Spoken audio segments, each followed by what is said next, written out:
Hello Shravan గారు. Hello Nagaraj గారు.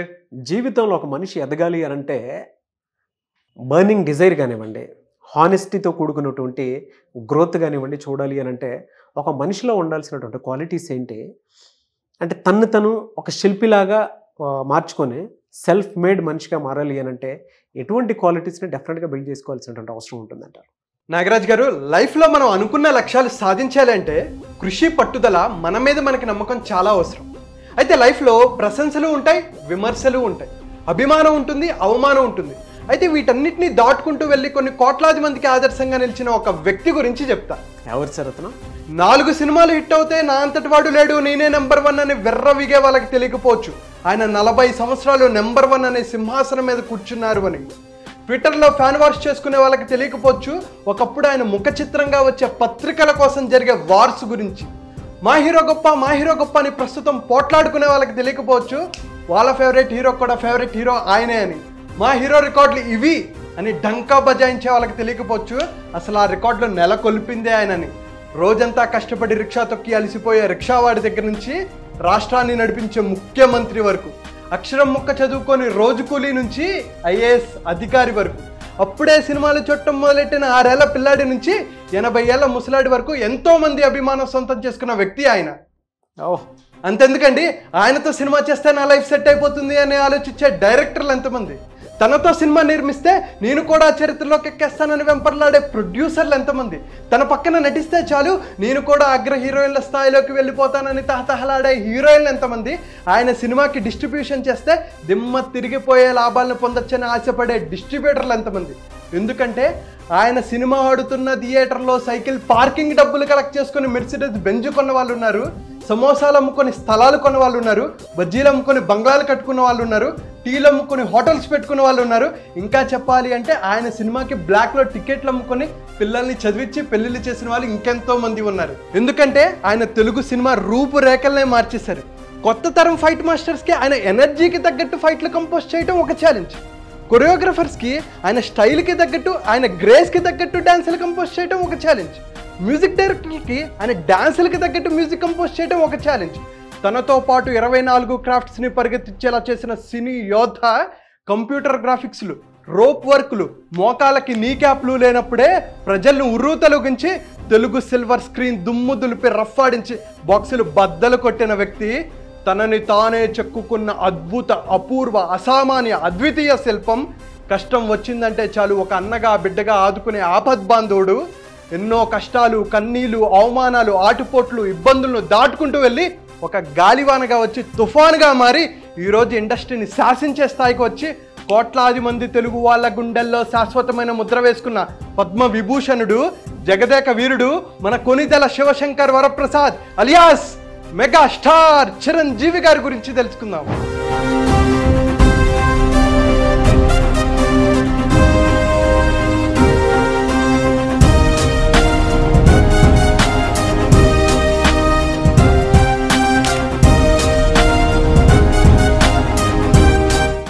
చిరంజీవి గారి గురించి మాట్లాడుకోవాలంటే మనకు ఒక రోజు సరిపోదండి. అయితే ఆయన లైఫ్లో నుంచి కొన్ని ముఖ్యమైన విషయాలు మనం తీసుకొని మన లైఫ్లో ఇంప్లిమెంట్ చేసుకొని మన రంగంలో మనం ఎలా మెగాస్టార్గా ఎదగాలి అనే దాని గురించి మాట్లాడుకుందాం. ఓకే. 1955 ఆగస్టు 22న 10 గంటల 5 నిమిషాలకి వెంకట్రావు, అంజనాదేవి గారి దంపతులకి మొగల్తూరులో జన్మించారు. అప్పుడు వెంటనే డాక్టర్ గారు ఆ బాబును బయటికి తీసుకొచ్చి, ఇదిగోండి ఇతను మెగాస్టార్ చిరంజీవి అవుతాడు, కొన్ని కోట్లాది మంది అభిమానులను సొంతం చేసుకుంటారు అని ఏం చెప్పలేదండి. ఎందుకంటే ఆయన చాలా కష్టపడ్డారు. తాతగారు శివభక్తుడు కావడంతో శివశంకర్ వరప్రసాద్ అని పేరు పెట్టారు. అయితే నాన్నగారు పోలీస్ అధికారి, కానీ ఆయనకు కూడా ఒక సినిమాలు అంటే బాగా ఇంట్రెస్ట్. 2-3 సినిమాల్లో కూడా యాక్ట్ చేశారు. అయితే చిన్నప్పుడు చిరంజీవి గారి ఇంటికి ఎవరైతే వస్తారో, శివశంకర్ వరప్రసాద్ ఎవరైతే ఇంటికి వస్తారో వాళ్ళందరినీ ఇమిటేట్ చేసేవాళ్ళు. అయితే 10th క్లాస్లో ఉన్నప్పుడు ఒకసారి ఏం జరిగిందంటే, ఒక ఫ్రెండ్ నాటకం వేస్తుంటే అరే ఇలా చేయి అని చెప్పేసి సజెషన్స్ ఇస్తున్నారనమాట.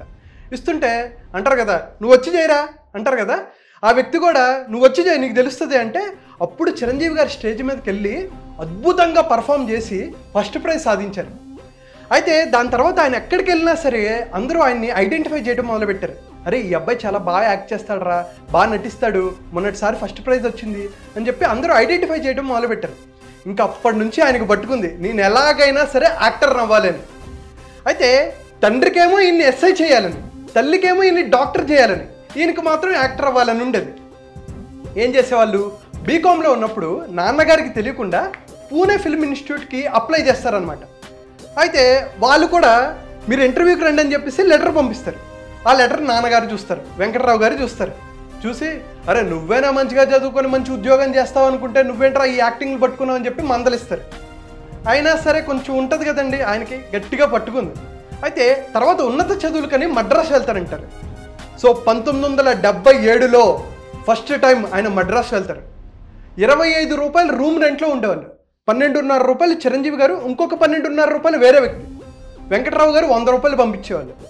100 రూపాయలతో పొద్దున పూట కాలేజ్కి వెళ్ళేవాళ్ళు, సాయంత్రం పూట యాక్టింగ్, డ్యాన్స్, డైలాగ్ డెలివరీ ఎలా చేయాలని చెప్పి దాని మీద స్పెండ్ చేసేవాళ్ళు. అంతా అయిపోతుంది. అదే సమయంలో దక్షిణ భారత సినిమా మండలి వాళ్ళు ఎవరికైతే యాక్టింగ్ మీద ఇంట్రెస్ట్ ఉందో మాకు అప్లై చేయండి అని చెప్పి అడ్వర్టైజ్ చేస్తారు. దాంట్లో డైలాగ్స్ కూడా పంపిస్తారు. అయితే డైలాగ్స్ అంతా బాగా ప్రిపేర్ అవుతారు, వెళ్తారు. ఆ ప్యానల్ ఎవరంటే దిగ్గజాలు, అంటే విశ్వనాథ్ గారు, దాసరి నారాయణరావు గారు, అటువంటి దిగ్గజాలు అనమాట. అయితే పొద్దున్నుంచి ఆడిషన్స్ జరుగుతుంటాయి, అందరూ అవే డైలాగులు చెప్తున్నారు, వీళ్ళందరికీ విసుగొచ్చేసింది. లాస్ట్లో చిరంజీవి గారు వచ్చారు. వచ్చి బాబు నువ్వేమైనా కొత్తగా చేసి పెడతావా అంటే, సార్ నాకు డ్యాన్స్ వచ్చి సార్ అంటే వెంటనే అక్కడ టేప్ రికార్డర్ ఆన్ చేసి అద్భుతంగా డ్యాన్స్ చేసి అందరినీ మెస్పరైజ్ చేస్తారు. అప్పుడు ఆయనకి ఫిల్మ్ ఇన్స్టిట్యూట్లో సీట్ వస్తుంది. రజనీకాంత్ గారు ఫస్ట్ బ్యాచ్, చిరంజీవి గారు 5th బ్యాచ్. అయితే ఈ విషయం మళ్ళీ వెంకటరావు గారికి తెలిసిపోతుంది. వీడు యాక్టింగ్ చేస్తున్నాడు ఏంట్రా అని చెప్పి నేను చెప్తే వినరని చెప్పి ఏకాంబరేశ్వర్ గారు అని ఉంటారు, ఆయనకి చెప్తారు, ఏమంటే మీరైనా చెప్పండి మా వాడికి ఏమైనా ఎక్కుతుందేమోనని అంటే, అప్పుడు ఆయన పిలిచి బాబు నీకేం బ్యాక్గ్రౌండ్ లేదు, నువ్వెందుకు ఇంత కష్టపడుతున్నావు, మంచిగా జాబ్ చేసుకోవచ్చు కదా అని చెప్తారు. అయినా సరే చిరంజీవి గారు ఒక మాట చెప్తారండి, నాన్నగారు నాకు 1 సంవత్సరం టైం ఇవ్వండి, ఒకవేళ ఈ 1 సంవత్సరంలో కనుక నేను సక్సెస్ అవ్వలేకపోతే నేను జాబ్ చేసుకుంటా అంటారు. ఇది చాలా పవర్ఫుల్ స్టేట్మెంట్ అండి. ఎందుకంటే లైఫ్లో క్లారిటీ అనేది చాలా ఇంపార్టెంట్.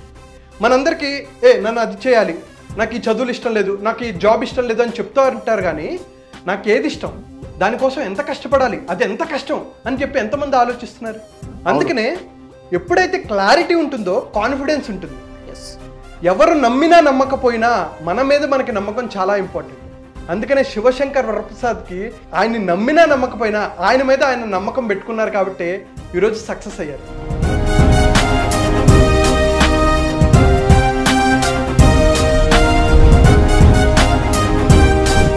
అయితే ఆయన ఫిల్మ్ ఇన్స్టిట్యూట్లో ఉండగా ఆయన ఫ్రెండ్ సుధాకర్ గారు, మనం తెలుసు కదండి కమిడియన్ సుధాకర్ గారు, ఆయన ఫస్ట్లో హీరోగా యాక్ట్ చేసేవారు.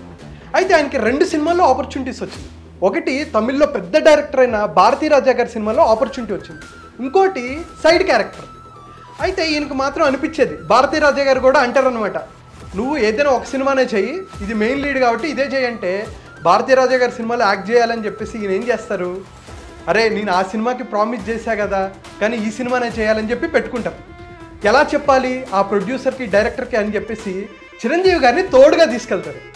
తోడుగా తీసుకెళ్ళి సార్ నాకు భారతీ రాజా గారి సినిమాలో ఆపర్చునిటీ వచ్చింది, నేను దయచేసి ఈ సినిమా చేయలేను అంటే, అప్పుడు ఆ ప్రొడ్యూసరు శివశంకర్ వరప్రసాద్ని చూస్తారు. చూసి ఈ అబ్బాయి చాలా బాగున్నాడు కదా అంటే అప్పుడు శివశంకర్ వరప్రసాద్ నుంచి చిరంజీవిగా మారుతాడు.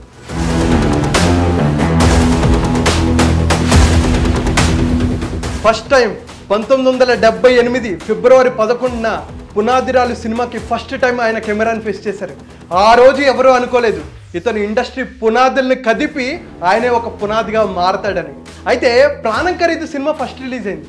ఆ రోజు ఎవరు ఊహించలేదు ఆయన కోసం లక్షలాది మంది అభిమానులు ప్రాణాలు ఇచ్చేంత స్థాయికి ఆయన ఎదుగుతాడని.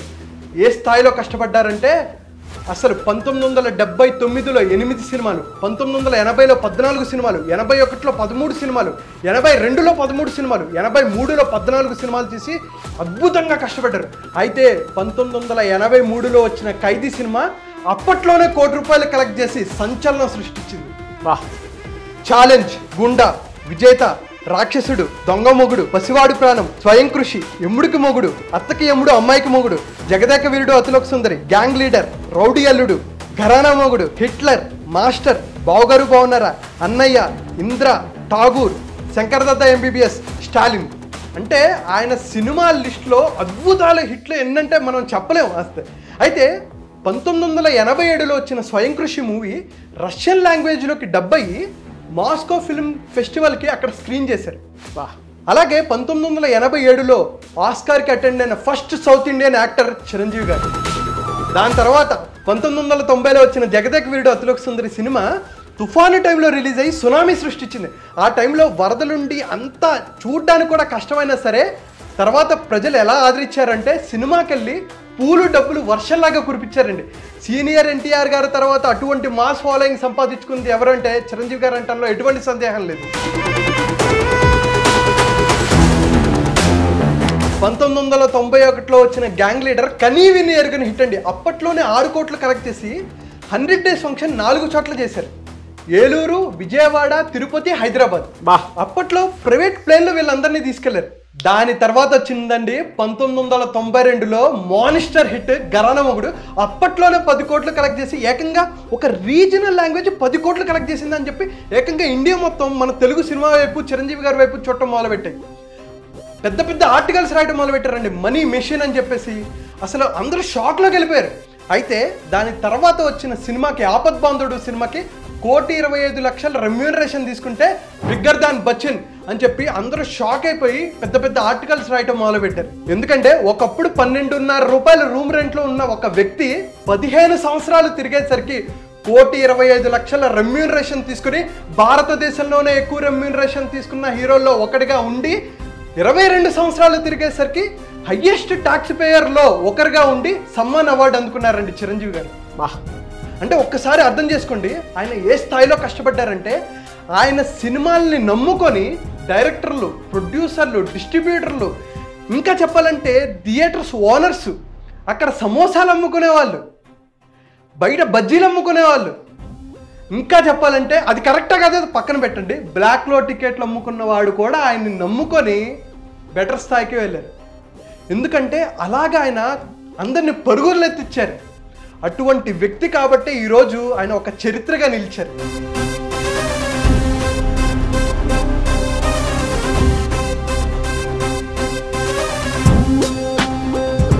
అయితే దీని నుంచి మనం ఏం నేర్చుకోవాలి? కష్టపడితేనే మనం కూడా లైఫ్లోకి ముందుకు వెళ్ళగలం. ఎటువంటి బ్యాక్గ్రౌండ్ లేకపోయినా ఎంతమంది హీరోస్ చెప్పలేదండి, బ్యాక్గ్రౌండ్ లేని వాళ్ళు రవితేజ గారు కానీ, నాని గారు కానీ, ఎంతోమంది చిరంజీవి గారు నాకు బ్యాక్గ్రౌండ్ లేదు అని అనుకుంటే చిరంజీవి గారిని చూసి నేను ఇన్స్పైర్ అవుతాను అని చెప్పి ఎంతమంది చెప్పలేదు? అవును. ఆయన ఫ్యామిలీలో నుంచి ఎంతమంది గొప్ప స్టార్స్ రాలేదు? అవును. ఆయన్ని నమ్ముకొని ఉన్నత స్థాయికి వచ్చిన వాళ్ళే ఎక్కువ మంది తప్ప ఎవరు మోసపోయిన వాళ్ళు ఎవరు లేరండి. అటువంటి వ్యక్తి చిరంజీవి గారు. అయితే ఆయన్ని చూసి ఎంతోమంది ఇన్స్పైర్ అయ్యారు, ఎంతోమంది ప్రజలు ఆయన అభిమానిస్తున్నారు. అయితే 2008 ఆగస్టు 26న ఆయన ప్రజారాజ్యం పార్టీ స్టార్ట్ చేశారు. అనుకున్నంత సక్సెస్ సాధించలేకపోయారు, కానీ ఆయనకి ప్రజలకు ఏదో ఒకటి చేయాలి అని బలంగా ఉండేది. అయితే పాలిటిక్స్కి తన మనస్తత్వం ఎమ్మడిదని తెలుసుకున్న తర్వాత మళ్ళీ సినిమాలోకి వద్దాం అనుకున్నారు. అయితే చాలామంది పని అయిపోయింది, ఇప్పుడు చూస్తారా, ఈ వయసులో అవసరమా, ఎవరు చూస్తారు అని చెప్పి ఎంతోమంది అవమానించిన వాళ్ళు కూడా ఉన్నారు. ఆయన పెద్ద సందేహంలో ఉన్నారు. కానీ చిరంజీవి గారి లాంటి శక్తివంతమైన నటుడిని, అభిమానగల ఉన్న నటుడిని సినిమాలకి దూరంగా ఉంచడం ఆ విధికి కూడా సాధ్యం కాలేదు. ఏ స్థాయిలో అంటే 2017లో ఖైదీ 150తో 5 రోజుల్లో 100 కోట్లు కలెక్ట్ చేసి రికార్డులు బద్దలు కొట్టారు. దాని తర్వాత సైరా, ఆచార్య, గాడ్ ఫాదర్, వాల్తేరు వీరయ్య, బోలాశంకర్ సినిమాలతో మనల్ని అలరించారు. అయితే ఇప్పుడు విశ్వంబరాతో తన నట విశ్వరూపం చూపెట్టడానికి మన ముందుకు వస్తున్నారు. నేను ఇంకా చేయలేను, నా వల్ల కాదు, నా వయసు అయిపోయింది అని ఎవరైతే లిమిటింగ్ బిలీఫ్స్లో ఉంటారో వాళ్ళందరూ చిరంజీవి గారిని చూసి నేర్చుకోవాలి. 60 ఏళ్ళు నేను రిటైర్మెంట్, నేను ఇంట్లో కూర్చుంటా అనుకుంటే 62 సంవత్సరాలకి ఆయన రీఎంట్రీ ఇచ్చి రికార్డులు బద్దలు కొట్టారంటే అటువంటి మెంటల్ స్ట్రెంత్ మనము బిల్డ్ చేసుకోవాలి. ఇంకా చెప్పాలి అంటే ఆయన జీవితం సినిమాలకు మించిందండి. ఎందుకంటే 1998లో చిరంజీవి చారిటబుల్ ట్రస్ట్ స్టార్ట్ చేస్తే కొన్ని వేలాది మంది అభిమానులు గత 25 సంవత్సరాలుగా రక్తదానాలు, నేత్రదానాలు చేస్తే 9,30,000 యూనిట్స్ ఆఫ్ బ్లడ్ ఎంతోమంది పేదవాళ్ళకి, అలాగే కొన్ని కార్పొరేట్ హాస్పిటల్కి నామినల్ ప్రైజెస్లు ఇచ్చారు. అంటే సొసైటీకి తన వంతుగా కంట్రిబ్యూషన్ చేయాలి, రెస్పాన్సిబిలిటీ తీసుకోవాలని మనం చిరంజీవి గారి దగ్గర నుంచి నేర్చుకోవాలి. వాట్ ఏ క్వాలిటీ అని ఆయన జీవితం అండి. ఇంకా ఒక విషయం చెప్తాను, కోతల రాయుడు అనే సినిమా చేస్తున్నప్పుడు ఒక ప్రొడ్యూసర్ ఆయన డ్యాన్స్ చూసి ఇతనేంట్రా బాబు ఏ జూలో నుంచి తీసుకొచ్చారు అని అవమానించిన వాళ్ళు ఉన్నారు. ఇతను సూపర్ స్టార్ అవుతాడా అని చెప్పి హేళన చేసిన వాళ్ళు ఉన్నారు. అందుకనే ఆయన జీవితం ఒక గొప్ప పర్సనాలిటీ డెవలప్మెంట్ బుక్.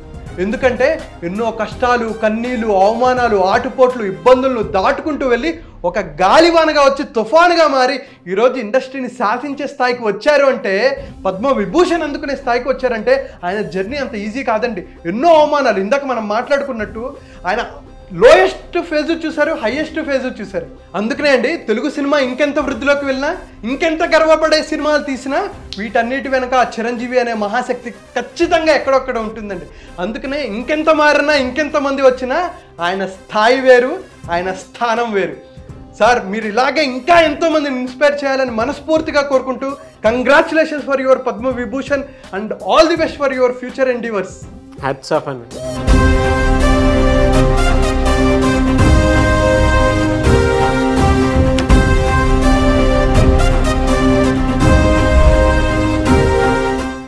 సుమన్ టీవీలో మీ పర్సనల్ అండ్ బిజినెస్ ప్రమోషన్స్ కోసం కింది నెంబర్కి కాంటాక్ట్ చేయండి.